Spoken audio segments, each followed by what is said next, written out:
La force d'intervention militaire de la Communauté économique des États de l'Afrique de l'Ouest CEDEAO est annoncée en Guinée-Bissau. L'organe sous-régional a décidé du déploiement de sa force militaire dans ce pays après le coup d'État manqué du 1er février 2022. C'est ce qu'a fait savoir le président de la commission de la CEDEAO, Jean-Claude Cassibrou, lors d'un point de presse. Cela fait suite à un sommet extraordinaire des chefs d'État et de gouvernement de la CEDEAO tenu ce jeudi 3 février à Accra, au Ghana.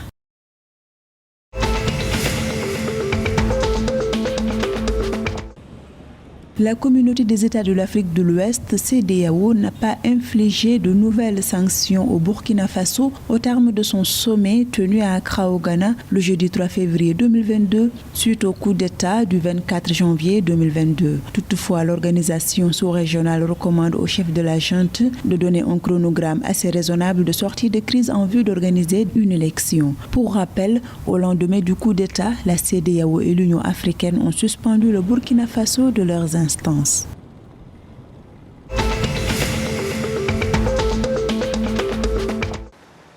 Selon la Banque centrale du Ghana, la dette publique du pays a atteint environ 56 milliards de dollars en 2021. À ce titre, la dette extérieure du pays est passée à 28 milliards de dollars en novembre 2021, soit 40,8% du produit intérieur brut. Quant à la dette extérieure, son niveau a grimpé à 27,9 milliards de dollars, soit 37,6% du PIB.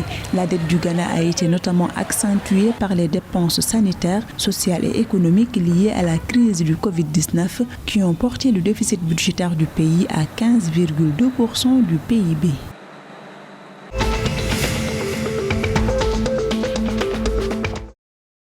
L'État du Bénin a obtenu un montant de 77 milliards de francs CFA auprès des investisseurs du marché financier régional. Cela à l'issue de son émission d'obligations assimilables du Trésor de maturité 7 ans et 10 ans ce jeudi 3 février 2022. L'émetteur a ainsi mis en adjudication 70 milliards de francs CFA et s'est retrouvé avec des propositions de 198,463 milliards de francs CFA, soit un taux de couverture de 283,52%. Les fonds levés visent à mobiliser l'épargne des personnes physiques et morales en vue d'assurer la couverture des besoins de financement du budget de l'État béninois.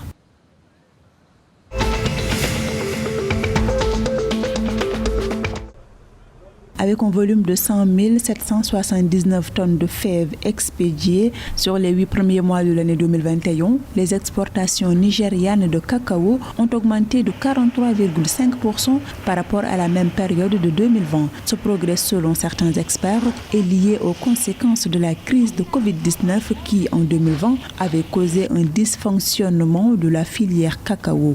Par ailleurs, il faut noter que le secteur agricole nigérian, dans son ensemble, n'a pas enregistré de bonnes performances commerciales durant le 3e trimestre de l'année 2021.